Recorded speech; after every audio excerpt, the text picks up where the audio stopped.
আসসালামু আলাইকুম। আমি আপনাদের মাঝে ছিলাম আছি, বাট আমি একটু আমার দোকানে যাচ্ছিলাম গাউসিয়া।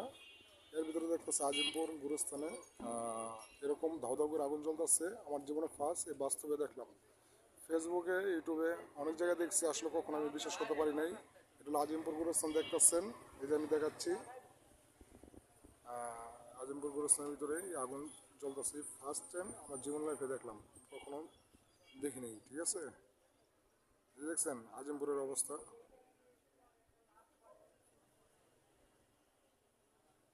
আসলে ফেসবুকে, ইউটিউবে, টুইটারে অনেক জায়গায় খবরে দেখলাম। আসলে কখনো বিশ্বাস করতে পারিনি আমি। আমি এই ফার্স্ট টাইম দেখলাম আজিমপুর গুরুস্থানে এরকম খবর।